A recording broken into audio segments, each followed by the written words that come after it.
Hello everybody, welcome back to my channel, and today we're going to be taking a look at the full summary for Dragonball Super Chapter 64, which should be dropping in just a few days. Now, I do have to give you guys a bit of a warning. As always, we are going to be discussing the full chapter summary. Okay, so this is going to be covering everything that's going to be happening in the chapter. So if you do not want spoilers, then I'd advise you to click off the video right now. And if you're still here, then I'm just going to assume that you are either okay with spoilers or you just don't care. So with that out of the way, let's go ahead and continue with the spoilers. And also, if you're watching this video, please stay tuned to the end, because I do have something I want to tell you regarding this type of content when it comes to my channel. So with that out of the way, let's go ahead and take a look at the spoilers. Now, this is coming to us courtesy of Dragon Ball Hype. Guys, as always, Dragon Ball Hype is absolutely awesome. Go support him by following him on Twitter. He gets these early for us and then lets us know what happened, obviously letting us know ahead of time that this is going to contain spoilers, as to not spoil it for anyone who doesn't want to be spoiled. So let's go ahead and look at the very first page. Now, this is again the entire summary. Okay. As the Galactic Patrol ships flies through space, one of the Galactic Patrolmen suddenly feels as if he's lost something important. Back on Earth, Jocko is confused and questions if Miras has died. He sees Goku clench his fists. If you guys remember, the very last panel of the very last chapter, chapter 63, showed us Goku, that shot of Goku's back, looking a lot like basically how... it looked a lot like what Goku did back during Namek when he first turned into Super Saiyan. He asks if Goku is all right, and Goku says he learned another important lesson from Miras, which is that he's not fighting alone. Beerus, Jesus Christ, how long did it take you to finally figure that out? Beerus and Whis are watching from afar. Whis comments that it's simply a matter of Goku being able to control his emotions or not. Now, this is actually very, very interesting, because so far up until now, a lot of the transformations, especially the Super Saiyan transformations, are all based on emotions. They're all triggered by anger, except for maybe Super Saiyan 3. We still don't really have a good explanation as to how they were able to do that. So now this is interesting, because Goku now has I'm hesitating to call it a form, because I don't think Ultra Instinct is actually a form. It's more like a technique, a state of being. Whatever, we're just splitting hairs at this point. So I guess you could call it a form or not. So this is going to be interesting. This is going to be the first, I guess, form that Goku will have to get. Goku, and it's not just exclusive to Goku, although we all know it's going to be exclusive to Goku, that he'll be able to get by keeping his emotions in check. Goku says to Jocko that in this fight he got saved by Vegeta, Dende, and even Mira sacrificed his own life. I guess we're not going to acknowledge Piccolo, Gohan, and everyone else. Sure, what else is new? But the difference is they didn't do it for his sake, but for the sake of the universe. Goku clears his head and then asks Jocko why he joined the Galactic Patrol. Jocko replies he joined because he wanted to protect the peace in the galaxy and because the uniforms look cool. Goku says Miras said the same thing too. He says that right now he's a fellow Galactic Patrolman like Jocko, who is trying to protect the universe from Moro. Moro suddenly flies above. He's pissed because Moro just beat him with some unknown technique. Goku tells Jocko to fall back. Moro lands and asks where Miras went. Goku says he's gone, and right now Goku is the only one who can beat Moro. Moro says that Goku is still saying the same nonsense as before. Goku replies that this time it's different because he's just inherited Miras' will, and then he starts to power up. Back with Gohan and company, they can see the energy from Goku like a storm tall in the sky. Piccolo seems confused on who it could be. Gohan says it's Dad. Who else it is? I mean, who else is it going to be? He's the main character. Dad has finally... So it seems... I guess Gohan knows that... Which to me is kind of interesting. So Gohan knows that he's... Sorry about that. Someone outside. So Gohan knows that apparently his dad is... has been able to achieve Ultra Instinct, which is weird because... Like we saw in the anime when Goku first went Ultra Instinct back in episode 109, like they even said that they can't sense, you can't sense it as you would normal ki, just like how you can't sense God ki whenever Goku or Vegeta go into Super Saiyan God, and yet he's like somehow he's able to know this. Okay, I'm hoping it'll make more sense when the actual chapter comes out. Beerus knows that it seemed to have worked, while Whis agrees. Now show us the completed Ultra Instinct. Goku's now standing still, gazing upwards and aura depleted. Now we did get Dragon Ball Hype did post from some panels from the actual manga, although by now he's already taken them down, I'm sure, because he didn't want to risk getting a copyright strike from Shueisha. Both Moro and Jocko are in shock. Piccolo says the ground's trembling has stopped, but he can't feel anything and that it's too quiet. Gohan says it's like the storm before it didn't even happen. Goku faces Moro, having finally completed Ultra Instinct. Moro is shocked. What is that form? Silver hair, Jocko questions. It's the first time I've seen that color. Oh yeah, I guess this would be the first time Jocko's seen Ultra Instinct, or MUI. Goku starts walking slowly towards Moro, and Moro is terrified. Again, we already saw the. If you follow Dragon Ball Hype, then you've probably already seen the panel that he's describing right now, visibly shaking as Goku nears Moro. Moro shouts at him to not come any closer as he readies a ki blast. Before he can fire it, however, Goku grabbed his arm, moving faster than Moro realized. Quit damaging the earth, Goku tells Moro, not even looking at him. Moro tries to kick back, but Goku dodges. Moro aims a punch, and Goku dodges again. Goku then strikes at Moro and sends him flying back. Moro is frustrated, confused at what is happening. He rushes to strike at Goku again, and Goku blocks or dodges each of his punches and kicks in rapid succession. And again, we saw a little bit of it in the panels that he posted on his Twitter. Beerus notes that Goku's accuracy keeps increasing, and Whis agrees. Goku dodges another strike from Moro, jumping back a ways. Alright, let's go over to the next page. What's the meaning of this? How are you doing that? Moro questions Goku. I'm not thinking of anything. My body avoids your attack on its own. That's why your attacks will never hit me. Okay, see, I have something I want to say about this, but I'll save it until after we cover everything else.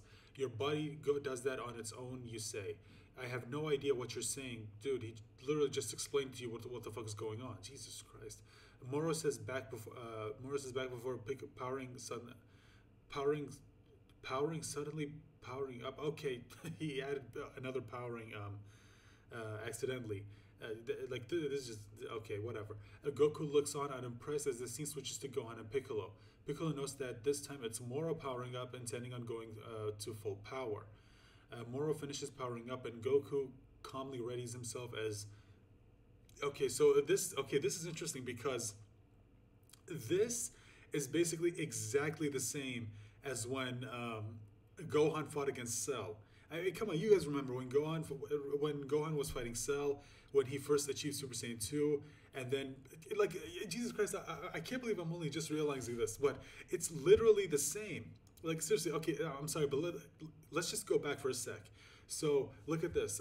He powers up, he's standing still. The enemy, Moro in this case, is in shock, and I guess Jocko, which I guess you could say it counts for, the audience, that being Goku, Piccolo, Vegeta, Trunks, and everyone else, in the audience.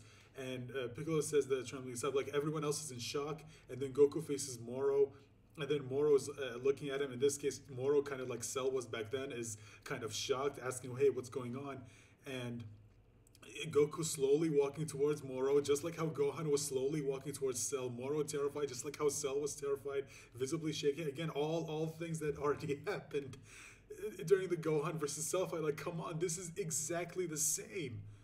As Goku nears Moro, shouts at him, and then he basically moves so fast that the enemy, in this case Cell, doesn't even realize it. Again, Gohan did the exact same thing. Like, this is literally beat for beat what happened. He rushes to strike Goku, and just the fact that he attacks Goku just either dodges or blocks all of his attacks. Again, same thing that Gohan did to Cell. Just all of it exactly the same. And now even Moro powering up to full power, and the others noticing, hey, Moro is the enemy is now at full power, and they're waiting to see what happens. Again, and even where is it? Goku looks on unimpressed. Again, all things that happened during the Gohan versus Cell fight. Like, Toyotaro, come on, you're doing this. You structured this fight exactly the same way as Toriyama structured one of his fights during the original manga. Like, dude, come on. Although, yeah, I guess to be fair, Toriyama himself did sort of use that same format a lot uh, uh, during his own run of the Dragon Ball manga back in the 80s. But I mean, come on, like this is Toyotaro. Come on, it's getting kind of obvious at this point. All right, sorry about that.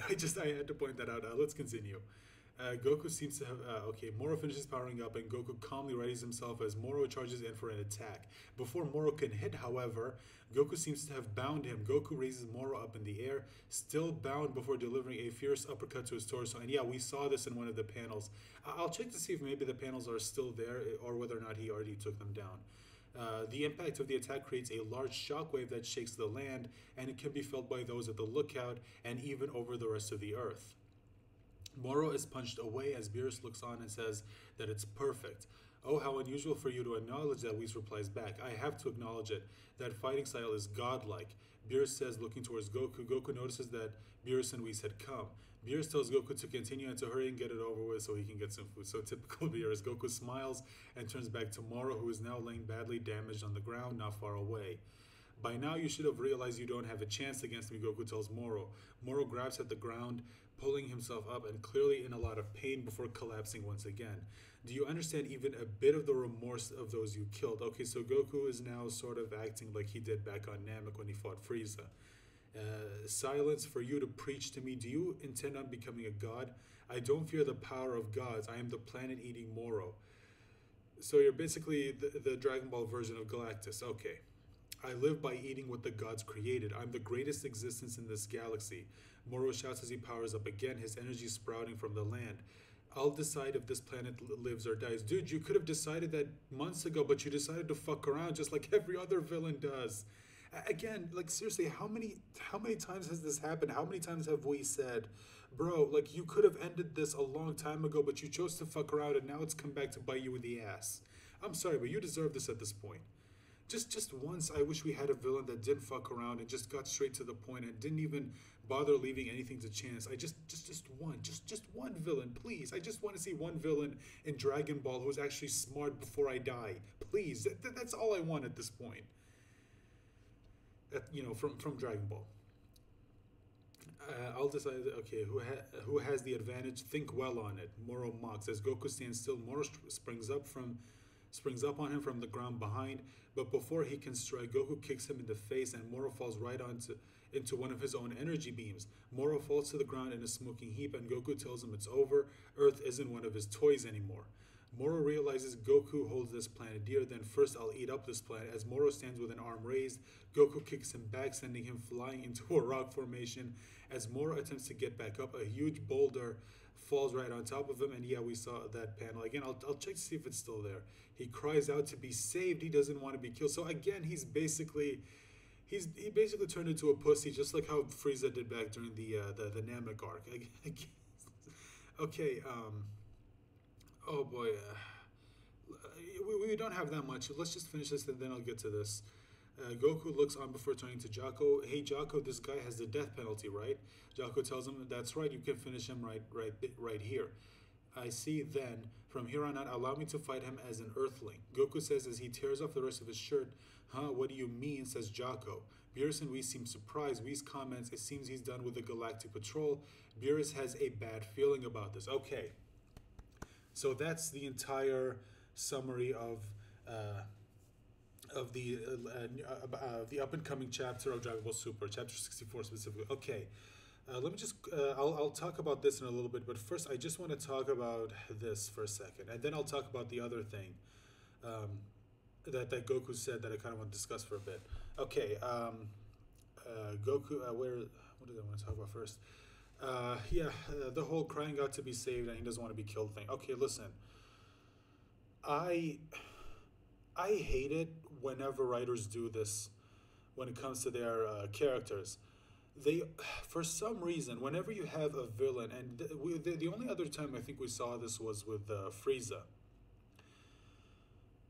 Yeah, Frieza did this back on Namek. I hate it whenever villains, you have a villain, like this is your villain for whether it's the entire story or this is the villain of the arc. I hate it whenever you have a villain acting a certain way, like they're so smug and they're so full of themselves. And look, I like villains that are full of themselves because it makes them easier to hate. I just hate it whenever like they think that they're on the verge of getting killed, or they're this close to getting to just getting their asses kicked, and for some reason, instead of just taking it, they always turn into pussies right at the end, and they start begging for their lives. They start begging for the other not to kill them, and so on and so forth. Even though we know for a fact that you've killed God knows how many people, and even though they begged you for their lives, you didn't even give a shit, and you just killed them. And now, right when it's about to happen to you, right when someone's about to kill you, and they're not showing any remorse at all, here you are. You show everyone that they turn them into a fucking pussy, and I hate it whenever writers do this. Like, can you not have the writer? Can you not have your villain just act the way you've written them to be, and just not turn them into pussies? Like, it completely devalues them in my eyes. It devalues them as villains, knowing that at the end of the day, when push came to shove, when push came to shove, you completely pussied out, and you cried out to be saved like a bitch. Like, dude, come on. I hate it whenever writers do this. I hate this. Okay, other thing that I want to talk about, this, before I get to this. The whole Beerus having a bad feeling about this. Okay, so when it says Beerus has a bad feeling about this, I'm wondering if it relates to Goku saying that he wants to be allowed to fight Moro as an Earthling. I'm hoping that Goku won't do what he did back on Namek, where he had mercy on Frieza, and he gave him energy enough for him to, be able to move at least. Not enough to bring him back to full strength, but at least enough to keep him from dying. And I'm just wondering, like, is he going to do the whole thing where he's going to give him energy, and then he's going to tell him, all right, look, I'm not going to kill you, but leave. And if I ever find out that you went back to eating planets and all that stuff, I'm gonna find you and I'm gonna kill you. And I hope that's not the case. Look, Goku, just kill the guy. Okay, there's no saving this guy. In fact, this is something they're doing with Frieza now that honestly pisses me off, because I'm sitting here wondering, like, Goku, why are you okay with just living on Earth when you know that Frieza's out there and he's subjugating planets and killing God knows how many people? Like, why are you okay with just sitting there? And as a matter of fact, why is Beerus not doing anything about it? Like, isn't he supposed to be the god of destruction? Isn't he supposed to, like, destroy things that are sort of detrimental to their universe? Like, yeah, I get he helped save your universe, but come on. I mean, yeah, he saved it, but now he's kind of ruining it. I mean, Jesus Christ. Like, oh boy. Oh boy. Okay, so, okay. I have something else I do. It's sort of like a theory as to what might happen in chapter 65. So they says here Beerus has a bad feeling about this. I'm just wondering, like, maybe Beerus is sort of sensing, like, maybe this isn't gonna go like the way Goku thinks it's going to go. Like, maybe Goku is pretty certain that Moro has absolutely no chance of winning. And yeah, it's true. Like, against MUI, it seems like, yeah, Moro has absolutely no chance of winning. So I'm just wondering, but I'm wondering because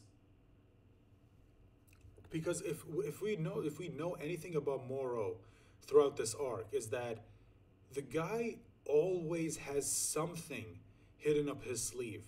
He always has something. The first time we thought like he was done was, I think, back when they fought him on Namek the first time. Like, when Vegeta fought him and they thought, oh, Vegeta had him. But then, obviously, Moro revealed his ability, which is to drain the spirit energy of other beings, leaving them weak. And then, of course, the tables were turned, and now Moro had the upper hand. So, and let's go to the next time we thought everything was done, and that was when he fought Vegeta. And Vegeta looked like he was about to win. Like, that was it. All the training he did back on, what was it, Yardrat? Yeah, all of it paid off. He had a perfect counter to Moro's ability. That's it. Like it seems like that was it. But then what happened? Moro revealed he had another ace up his sleeve. By swallowing 7-3, not only did he get all of the power he stored in 7-3, but he also got all of 7-3's powers and his abilities to steal. And not only that, he got his powers, he got his ability to steal other people, or I guess copy other people's abilities and their power. And he, unlike 7-3, it was permanent, whereas with 7-3, it only lasted for like half an hour before it would go away. And I can't help but wonder that maybe, just maybe, Moro might have something else planned. Like, sort of his one last, genuinely, honest to God, last ace up his sleeve. Like, he has this thing where he saved it only for, like, the rare occasion where he knows, like, okay, this is it. Like, I'm about to be killed. Okay, I can't afford to keep this trick hidden up my sleeve any longer. Okay, I'm going to pull it out. Here it is. And that's just again, that's just my theory. Or it could be the whole, Goku sparing him thing, because he wants to fight like an Earthling and all that stuff. And I don't know. Again, we'll have to wait until chapter 65, which is about a month from now, in October. Okay, something else that I sort of want to talk about when it comes to this, which is this. Goku's statement right here. I'm not thinking of anything. My body avoids your attack on its own. That's why your attacks will never hit me. Okay. Now we know, yes, that is true. When it comes to Ultra Instinct, the whole premise behind Ultra Instinct is letting your body dodge and defend on its own. Now, that is true. However, the whole idea that MUI apparently makes Goku so strong that he can't be beat, I don't buy that. And the reason why I don't buy it isn't because I don't think that MUI isn't strong. No, it's strong. Of course it is. And while yes, it is true that letting your body being able to move and defend on its own is good, because there's only, like, of course there's a bit of time from when your brain sends a message to your body and telling it, like, okay, you need to move this right now. There's still time for the message to go from your brain and all the way to your limb, and then of course your limb actually moving. And then they could take advantage of that. Your opponent can take advantage of that time and land an attack. But Ultra Instinct allows your own body to move and defend on its own. Basically, each part of your body moving and acting as if it has its own mind. And it does make it difficult to land an attack. That's true. However, I don't think this technique is necessarily unbeatable, because again, we saw this in the Jiren fight. Specifically, we saw it in the anime. In the manga, it was more of a squash match. In the anime, even though Goku went into MUI, Moro was still able to land some attacks. Like, Goku wasn't completely 100% unbeatable. Like, Jiren, when he went to, like, his honest to God, finally, I promise 100% full power, he was still able to sort of keep up with Goku, even though he did end up losing in the end. Even though I still think that's technically more plot armor than anything, but whatever. Like, Jiren was still able to land some hits, so I don't think that MUI is necessarily 100% unbeatable. And I'm only saying this because I've seen some people online saying that if Goku does get MUI, then technically that makes him unbeatable. Like, how will he ever lose? And I'm just trying to say that, I don't think that's necessarily the case, because if it only, but like, yes, your body moving and defending on its own without you needing to tell it, but then again, your body itself can only move so fast. Like, what if your opponent is moving like so quickly to the point where even your body on its own isn't able to move and react in time? Do you get what I'm saying? Like, there's still a limit. Like, I guess it would depend on the person using MUI, right? So, like, okay, let's say for example, Goku is going up against Krillin. Now we know that even in base, Goku is going to be way faster than Krillin, because he's trained to the point where he's trained with angels, or excuse me, an angel. And he's gotten so fast to the point where even in his base form, he's completely OP because he's trained his body and his mind to become so incredibly strong that even in base, going up against someone like Krillin would like he would completely overpower him. But what if? And again, this is just a what if. What if Krillin had MUI, right? And even though MUI would give Krillin an insane advantage, I still feel like Goku if he were to, let's say, go up to Super Saiyan 2, not in base Super Saiyan 2 where everything gets augmented, strength and his speed, his reflexes, his basically everything gets powered up by 100.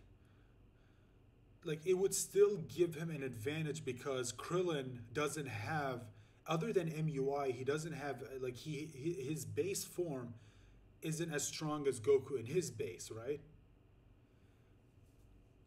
Anyway, I know that's probably a stupid analogy, but whatever. I just sort of wanted to